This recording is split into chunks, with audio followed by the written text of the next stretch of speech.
So my name is Christian. My supervisors are Larsen, Alexandros, Iosifidis, Mahdi, Abkar, and Claudio, Gomes. And my research area is really in the intersection between deep learning and traditional modeling using differential equations. So I want to examine how we can use neural networks to construct models that approximate differential equations well, based on data captured from a real system. So the goals of the session is really to go through what is a dynamical system, how can we construct these models, and how can we incorporate prior knowledge into a use of the neural network, because otherwise we'll get very, we'll get a lot of overfitting if we don't construct this in a wise way. So what is a dynamical system? And that is a lot of things. The simplest thing is probably to say it's something that evolves in time. So it could be something like the pendulum you see here to the right, or it could be the fluid flowing through a tube. So it's a lot of things. It could be the planets going around the sun, whatever. And of course, we need some way to formalize this. And we do this using differential equations.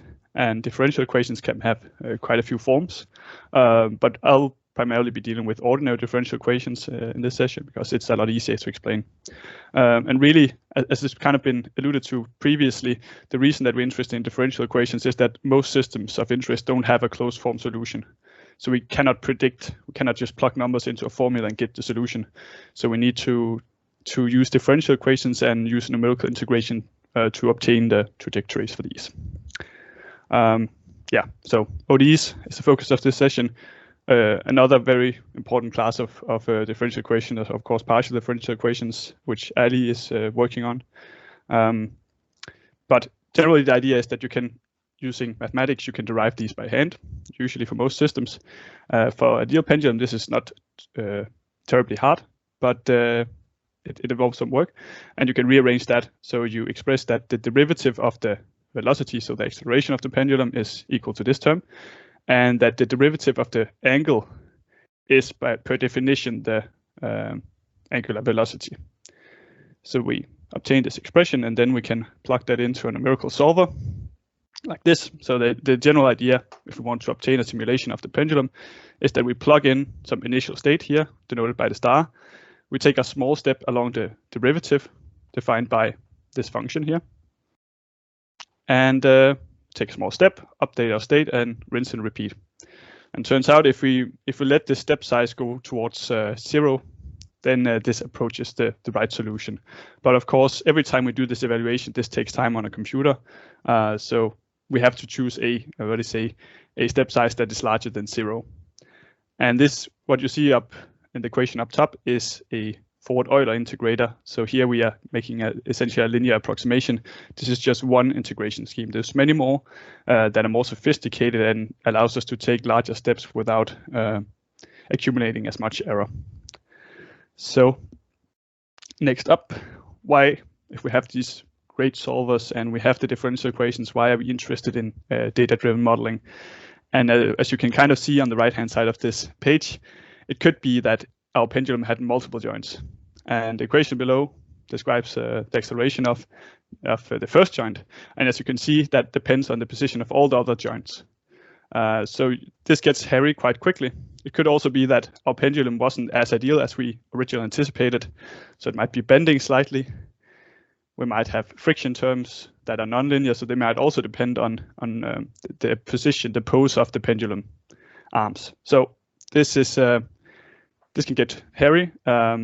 And of course, also in this model, even we have down here, there's all of these implicit assumptions that we don't have any of these like nonlinear factors playing in. So it would be very nice if we could obtain a model from data, but still have the same sort of framework that allows us to simulate the system for different initial conditions. So there is 2 ways to do this generally using neural networks, and possibly even more. The overall goal is we want to be able to simulate the system, and it would be quite nice if we could do this for different initial conditions. One approach that is typically applied to partial differential equations is to use a neural network that takes as input the time and then produces the solution at that time instance. the initial condition is sort of built into this. So boundary conditions and initial conditions would have to be learned by the neural network, which also means that we need to retrain the neural network for every different initial condition using different data. So for ordinary differential equations, the motivation for using this is quite weak. Whereas for partial differential equations that are traditionally harder to solve, you can actually use very sparse training data accompanied by the differential equations governing the system to essentially train this neural network to work as an approximator of the solution. So sometimes these type of models are referred to as physics-informed neural networks. So that's an active research trend for simulating partial differential equations. The other way is we can simply take the derivative function before the thing where we plugged in our current state and produce our derivatives and replace this with a neural network and then train this to act in a way that it produces derivatives that, when integrated, end up in the right place. So that's the thing I'll talk about now. So I call these time stepper models. They have many names, and there's also strong connections to like residual networks, which have turned out to work well for actually a lot of applications, not only dynamical systems, but in particular for image classification.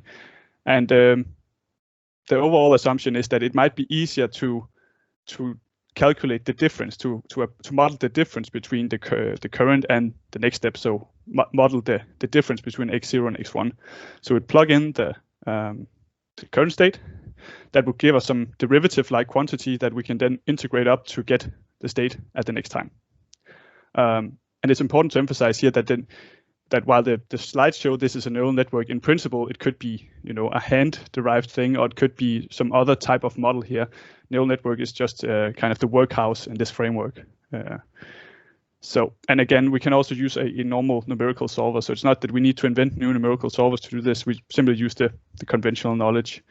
Now the training is where this gets a bit more, let's say, blurry, because there's many ways you can train this. You can perceive of a lot of ways to do this. Arguably, the simplest is that you try to simulate one step into the future and you minimize the error here. And I'll talk more about this later. So essentially what we'll do now in the coming slides is we'll generate 100 trajectories distributed in some domain, as we see. So that's 100 different pairs of omega and theta.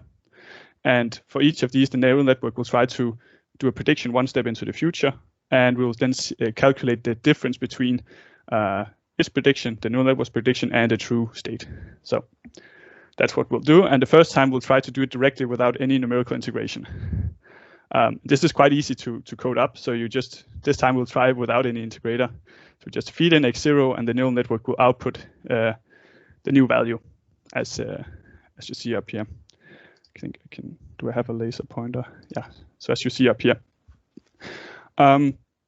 It turns out that you can very easily minimize this loss, but it totally fails at capturing what's going on. So when you see, now we sample these in a regular grid and we simulate forward, let's say 100 seconds into the future. So the red lines here are the predictions, and we see that they are terrible predictions. So this is a bad idea. So don't do that. Can I scroll? I need to disable this. Okay, so the next step could be implementing something like a very simple numerical solver. And just by doing this, what comes out of the neural network now is the derivative evaluated at the particular point. And as you can see, we can. Here we go. It's very, very small change here. We just add the derivative quantity to the current state. So it's a very simple change to do in terms of implementation, but has a huge impact on the quality of the prediction. So it really does matter to do integration. And just not even accounting for the step size gives a tremendous benefit compared to just directly predicting the next state. So the real challenge here comes, or sort of the uncertainty comes in when we're training these time steppers, because we know that whether or not this box here is a neural network or a explicitly defined function, as long as we get this one right, get it close to the real system, then by making the step size sufficiently small, we can, we'll converge in the true solution. So the real trick here is that we can use all of the conventional knowledge from the integration schemes and just focus on making the neural network learn the right derivatives.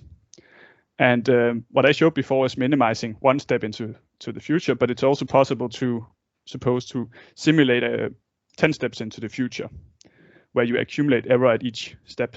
So that's one way of doing it. And this is not clear from when you read the literature if there's any overwhelming evidence that one works better than the other one. Alternatively, it's also possible if you have the derivatives themselves, then you can avoid all of this ambiguity due to integration in the first place.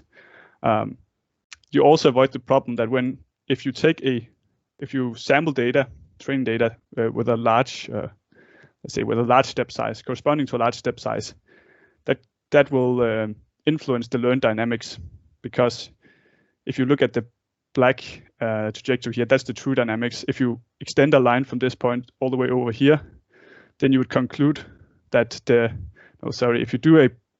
you sample it here and then over here, you would conclude that the derivative was kind of pointing this way, so not in the right direction here. And this actually biases the network to learn the wrong derivatives. That's what we see here. So these are the same dynamical systems. They're just the one step into the future sampled using a larger step size. So this is an open research area. And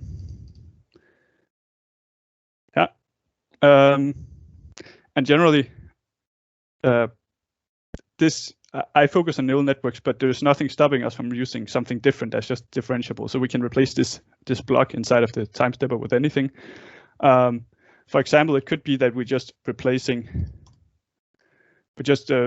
define the differential equations explicitly like this, and we might assume that we don't know the length of the pendulum arm. So we can use the same type of technique to actually differentiate have the length of the pendulum arm be an output of the neural network, and then differentiate the loss of the prediction. So you can differentiate the error with respect to this parameter L, and this way you can actually use it as sort of a parameter estimation tool. And we can see now that we get very close to the real value of 1. We start with a guess of 0.5, and all of this is without writing. This is one line of code for doing the optimization, so it's very simple to do this. So just to say that this is not specific to neural networks, they just have to be differentiable. And automatic differentiation used by used in the context of neural networks is just a tool we can use to do this very easily. Yeah, so it could also be that we are optimizing a parameter of the design. So we can say what should the shape of the wing be for the loss to be the smallest possible. Yeah. So the perspective of this is that if you just use a neural network to produce the whole trace of the system, if it fails, produces something incorrect, it's very hard to interpret what's going on here. But by using the neural network in place of a particular part of the model, so to estimate the derivatives, we can simply feed in a bunch of inputs into the network and see what does it predict the derivative to be. So this allows us to do things like what we have down here, to actually see that it looks like the derivatives are actually very close to the real thing. And it also allows us to use all the knowledge from numerical simulation we already have. So that's quite convenient. And again, this doesn't have to be neural networks. We can just use any differentiable structure. Yeah. And that's it.